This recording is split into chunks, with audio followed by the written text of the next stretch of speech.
test. Is it working? Probably. Should have brought my phone.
Mr. Okay. Whenever you're Okay. ready, Chair. I call this meeting to order for the purpose of a special meeting to discuss and hear the possible recommendations regarding COVID-19. Can we quiet the back of the room? Hey, gang. Yo, quiet down. Leave the room. I'll turn this time over to the Superintendent Howell, and the administration to present information and recommendation regarding COVID-19. Okay, Mr. Chairman, thank you very much. Other board members, appreciate you coming in on such short notice. But as you know, this issue that we are on the brink of major changes hourly by the minute. We have prepared, I can honestly tell you, 3 different recommendations in anticipation of this meeting. And so the one that you have before you in the resolution is what we will speak to directly today. I want to start with just a quick overview of what we know and what we have learned, again, through the week and through the weekend and even as late as an hour ago, essentially. And so I want to lay that out for you. And then I have members of my team here that will be able to answer some questions. I think the way I'll do it is I'll frame it with some information and then the recommendation, and then for my team to come up and address your questions, because I know that you will have some. But these are definitely unprecedented times. We're in uncharted territory constantly. And so that we know as we look to solve our part of this is in a very proactive way. We don't want to be reactive. We know what the recommendations have been from the CDC. We have published those numerous times. And as you're aware, many of those recommendations we've tried to implement over the course of the past week. Most recently now, they have suggested not only gatherings less than 10, but the president came out about an hour ago and said that gatherings, did I say 10? I meant 50. But even as many or as few now as 10. And so that has influenced our recommendation greatly. And so as we present that to you today, you'll understand hopefully the reason behind that. We've also visited just today with our district health department. We had a representative in this morning at 9:30 and talked to her. She reaffirmed the CDC position on the school closures. And again, we've been very mindful of that in our planning. However, in a call today with the State Department of Education, they said they recognize that this is a local decision. And we know that the board represents our patrons locally. And so we present this again today for you to give us guidance and give us direction. And so with that, I just want to say thank you to my team, this group of dedicated, passionate people. They are highly effective.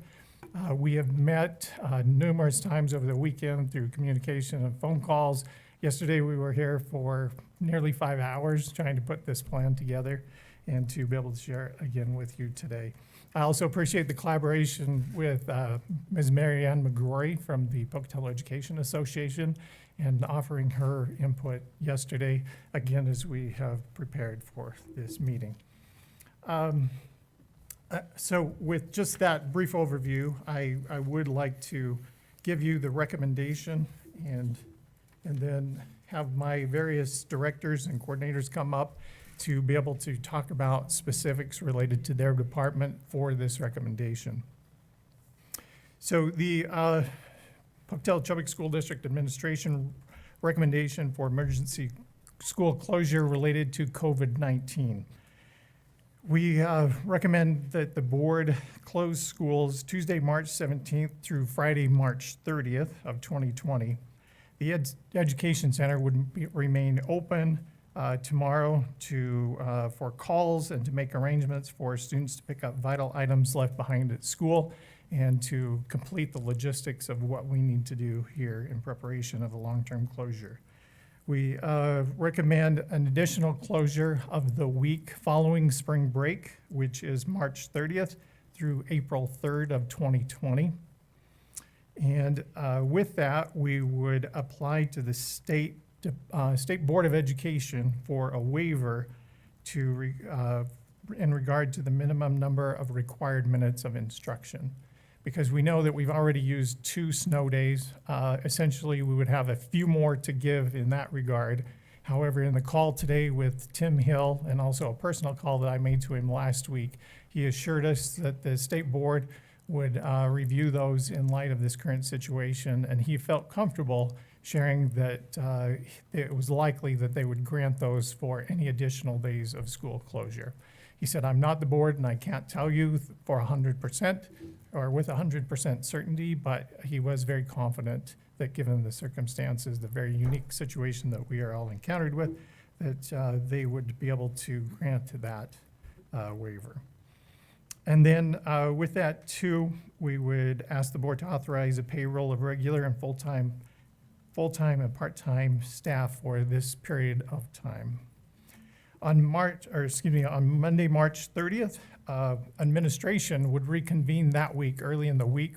We would also invite the board back, probably in an afternoon meeting, to talk about any developments over the course of this week and spring break week and into the future, as far as any long-term prognosis or current standing with the COVID-19 outbreak. And so then we could make a determination about online school and creating classrooms online, or to prepare pencil paper packets for students who did not have that. As you know, we have already been talking about the last month of maybe going to a one-to-one platform and allowing all of our students a Chromebook in the home if they do not have one. And so we would essentially pull that timeline up quite a bit faster. Mr. Chatfield, I'll ask him to speak to that, but he is confident that we would be able to do that. We're also looking to roll out a survey to see what students have in the way of Wi-Fi or internet access, as well as a desktop, laptop computer. And then we could really start rolling that out sooner than later if necessary. So during that week, we would talk about the continuity of instruction. And this is March 30th, that week that we would be off for staff. We would talk about food service opportunities, and Mr. Wilson will talk to you just a minute about that. Staffing needs and responsibilities for the coming week or weeks. And then we would also talk about a possible return of staff Thursday, April 2nd, or Friday, April 3rd, if this looked like it would be long-term, that those teachers and instructional paras could come in and prepare work online, or again, in some sort of a handout type packet, if it looked like it was going to go beyond the week that we will ask you for today. And then the board would be, again, reconvened to consider those recommendations. And then by the end of the day, March 30th, we would release communication to staff, parents, and the media. So as you're developing your questions, I'm just going to have some staff members come up and talk to you about elements of what this would look like, and then we will be able to field your questions after it. That would be all right. Okay, Mr. Wilson? Yes. One clarification. When you said your original resolution, Yes, ma'am. you said Tuesday, March 17th through Friday. Friday, March 20th, and then Monday, and then it should go on to Monday, March 30th through Friday, April 3rd, and that's for students that week and teachers. Correct. Well, it would be all staff for the balance of this week and then the week following spring break. And then you would just call administrators and the board and maybe that week to just see what's developed. Exactly. Yes, ma'am. Okay, great question. All right, Mr. Wilson, talk to us a little bit about food service and what we might be able to offer our community in that way. Good afternoon, Mr. Chairman and rest of the board. I have been in contact with our people at Child Nutrition in Boise. I can tell you what I've told my staff, and that is my 3 favorite words the last few days is I don't know. And it's been kind of a constant, but we are getting a little more direction. We understand now that we can actually operate this emergency feeding under our summer food service program and receive the funding necessary, receive the flexibility necessary in order to provide feeding out at locations. And the locations we're looking at would be the ones that are traditionally used for summer feed at the parks. And this would be grab and go type bags. I was just speaking with Dr. Howe earlier. We could figure out a way of doing both breakfast and lunch, be able to help our reimbursement numbers that way. And so we would be able to disperse that at the same time that we do lunch. We would give them a breakfast as well that they could take home with them. That was some of the questions that we had for the state, whether it was something that they had to just eat in the park, eat it in their car. We've been under some different restrictions on summer food before. This is a grab and go situation. We do have a communication open to the state at this point to try to get more clarification, just so that there is not going to be any confusion on going forward. From what Doug and I were talking about earlier, we're looking at March 30th, I believe, as a kickoff for food service to provide meals to the students. Any questions?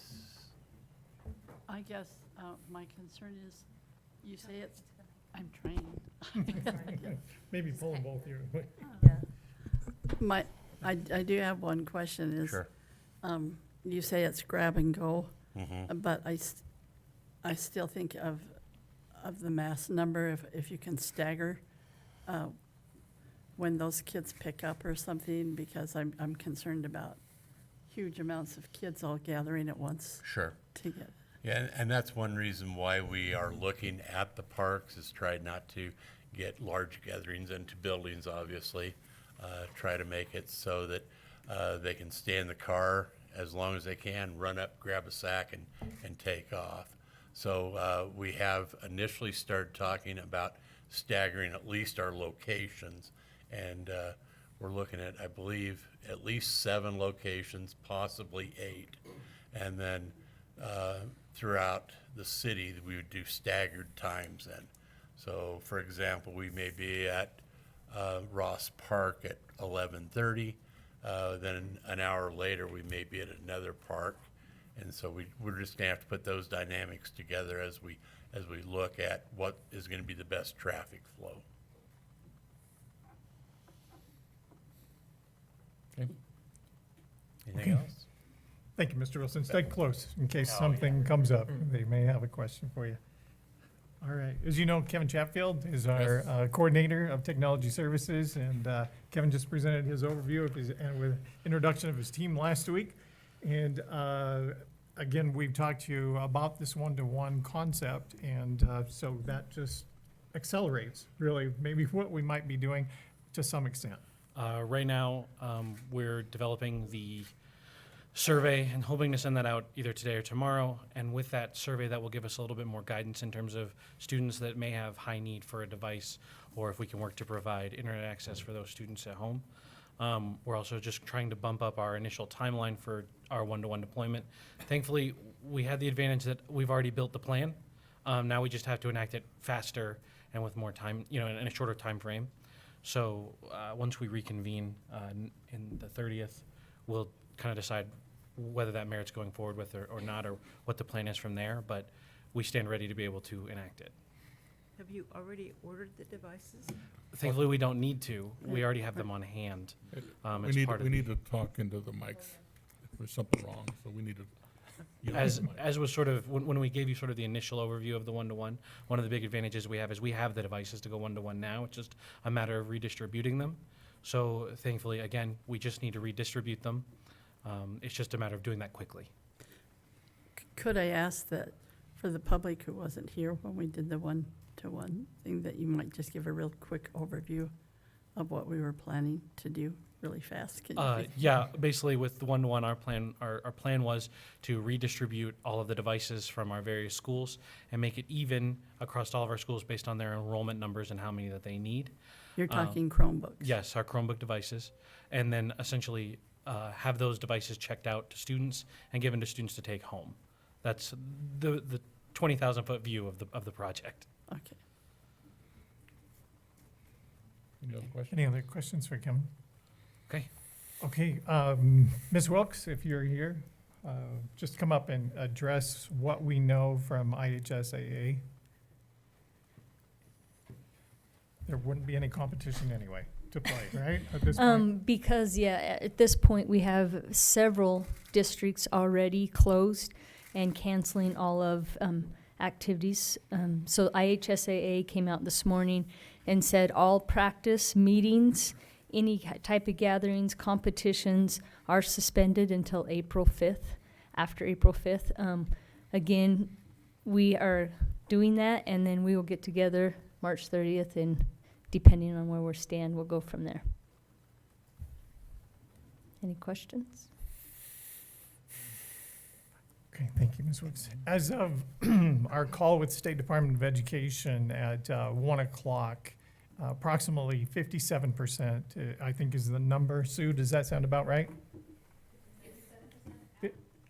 Yeah, 57% of school districts have already closed. And that's even in light of the governor's recommendation yesterday to stay open and the Center for Disease Control guidelines. So again, we have done our best to provide our community and the board members with our guidance as of the hour each day, it seemed. And but at this point, the proactive approach might be just to commit to this emergency school closure, give our patrons and our students an opportunity to regroup as well as our community and see how things move forward. I was also on a call just before this meeting with President Satterley and some other community members, city officials and county officials. President Satterley asked me essentially without asking the question about a soft closure. I told him that that would be something that we could pick up. I don't know if you followed the news on Friday afternoon about 4 o'clock. The state of Utah talked about in their school closure a soft closure, and that would be allowing food services to continue serving meals as well as a place to go for students who may not have a place to go. We, because this has changed, constantly, we've not been able to address that. We were thinking a shorter term closure, and now, of course, we're asking the board for the balance of this week and 1 week after spring break, which essentially gives us 3 weeks. And you're probably all familiar with the incubation times and the transmission and so forth, so I won't get into that with you, but at this point, we feel that that's pretty adequate unless something else changes, and that's why we'll reconvene the week of March 30th. And so, and again, during that week too, we can address any future plans for what we need to do for our community to assist in that way, to provide services perhaps for healthcare workers who may not have anywhere to take their children, or to, put them in harm's way, or them to, be in contact with higher risk populations such as their grandparents. And so we will look at that the week of March 30th. Assessment and testing, is Kathy here? Yes. Kathy, could you come up and just talk a little bit about ISAT testing and what we understand as well as SAT? Thank you. So the SAT school day has been moved to the date that was already set for retest. Thank you. So it was April 14th. It'll now be April 28th when students take the SAT.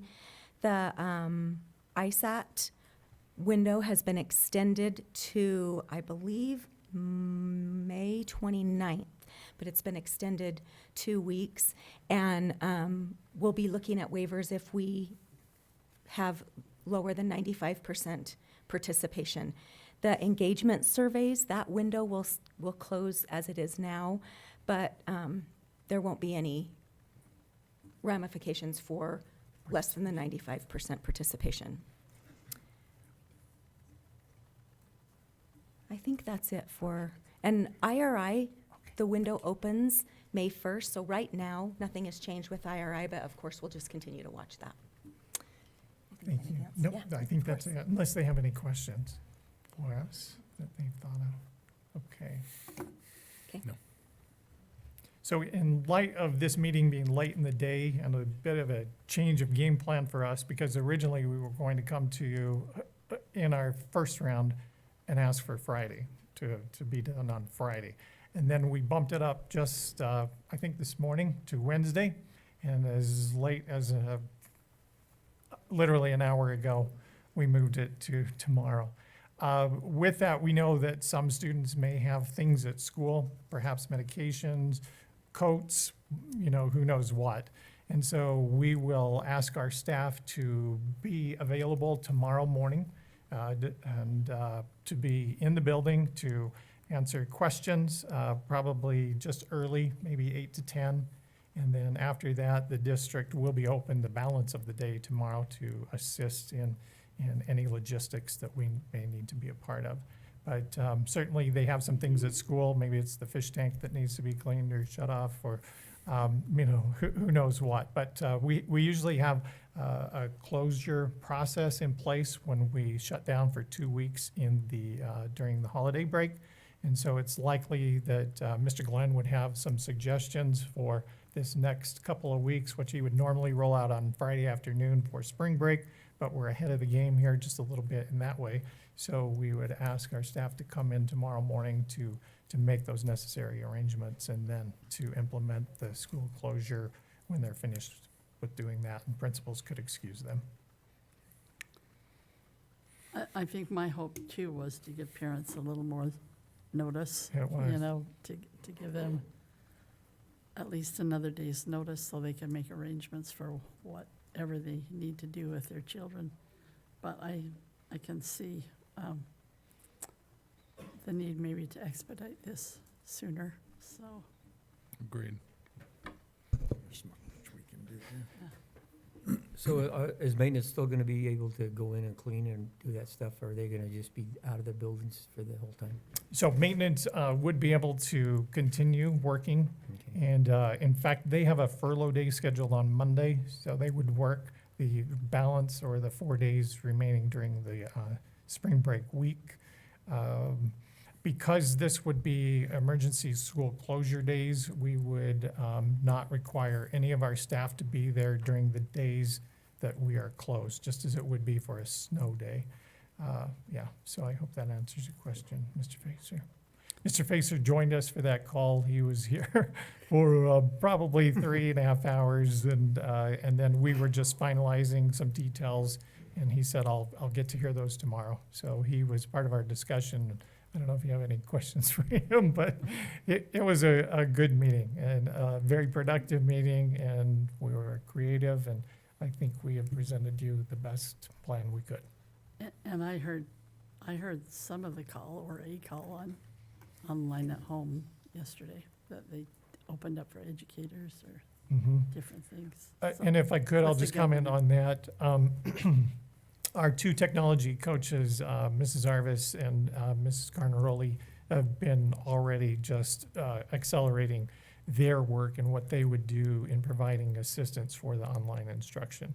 And so we will be able to roll that out, and I have confidence in our teachers that they will continue to check email, that if they're not what you might call proficient in some of those delivery methods, they have an opportunity here to do that.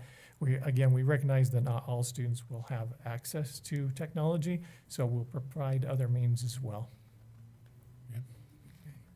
So when you said staff available tomorrow for kids to get their supplies or things they Yeah. might have left at Yes. school, who do you mean, teacher? Yes, You mean teachers too? Yes, As yeah. part of that, okay. And again, just to work out any minor details that we may have missed, and to implement those school closure practices that we would normally do during a long-term closure. So the responsibility to get to those schools will be on the parents and the family to get there. We won't have buses running or anything like that. No, that would be for the students if they just need something out of their locker. That's what I say, it's their responsibility as a family. to do Yes, that. yeah. And so it wouldn't be to get any, if they wanted to pick up some instructional materials, if the parents wanted to, continue something out of the reader, the literature books, social studies perhaps, we might be able to get those checked out to the students. So that Do would you have a provide an time limit opportunity. tomorrow? Well, we were thinking just in the morning hours, Okay. at least have them out of there by noon. Earlier if there's not a Any- request or a presence there. Any other questions? Mr. Chairman, I know that we may not have built public comment into. Yes, you did. We did? Yes, you did. Excellent. That's where I'm going. Okay, excellent. Thank you. All right. And I've received one public comment, and Mary Ann, would you like to speak to us? You know the procedure. You've done it before. Thank you. Name. My name's Mary Ann McGrory. I am the Pocatello Education Association president. I'm also a teacher at Alameda Middle School. I'm not currently a parent of a child in School District 25 because they all graduated, thank goodness. But I do have a great niece in kindergarten. So I wanted to come and take this opportunity to express my gratitude for the district reaching out and to allowing us to work collaboratively with them yesterday in the meeting. It was, I think, unprecedented, at least in my recent memory of that collaboration, and I think that really speaks well to how our relationship has progressed. I have received over 100 emails starting at 1 o'clock this morning and phone calls beginning at 7 o'clock this morning. Out of those, only 2 people have asked that we not close. And those 2 people based it on the recommendations of the CDC, which now we know President Trump has superseded with a request for no more than 10 individuals in a place. I would like to point out that not one single teacher takes this closure lightly. I've had several teachers calling me, especially those teachers who have at-risk students, who have DLP, who have ERR, who are in the SPED program. They are beside themselves with worry for these children, knowing that this break in their routine and structure is also, unprecedented and can have detrimental effects. So we as teachers and staff, we also do not take this lightly. We take this very seriously, but we do appreciate that we are going to put the health and well-being of all of our staff and our students and the community above all else. I also would like to heartily thank Dr. Howell for keeping the request I had yesterday that we pay all staff during this time. That has been another big issue that many, many people have contacted me about, that the classified staff, the maintenance, the bus drivers, the cafeteria workers, the office staff, the parapros, that they receive their salary as well. And I'm very grateful for the board for considering that and continuing with that. My teachers, my staff, we are ready to go. My people, we're ready to go. We're ready to do what needs to be done to help the students, whether it be creating online materials, paper packets, whatever needs to be done. And I will be in town. I won't be going anywhere, as no one should, but I will make myself available for any kind of meetings, collaboration with the district as needed on behalf of the staff. Thank you. Any questions? Okay, thank you. Mr. Benson, I apologize. I overlooked Mr. Minor. I would, and Well, we didn't get to with Dave. Ms. McCory, Bring talking about special services, that triggered my memory, and I looked down and special ed, because there are some unique needs there that will be taken into consideration, and Mr. Minor can address those for you. Good afternoon. We gotta have a daily dose of Dave. You're too nice. You're too nice. You know, special education law requires us to continue providing services as we would with our general education teacher or general education learners just as well. So I've been in touch with our resource room teachers and the teachers of our more fragile students. If we do an online platform, that might pose some difficulties for some of our learners, and in that event, we are working at developing some learning tubs, if you will, and having frequent contact with our parents to assure them that when we come back from this extended break and we're moving forward with the dissemination of curriculum as we would with a general education student, that we will do the same for our special education students for sure. Our concern is the online platform appropriate for all of our learners? No, and we'll have to get creative and have many conversations with our parents to determine what avenue to pursue.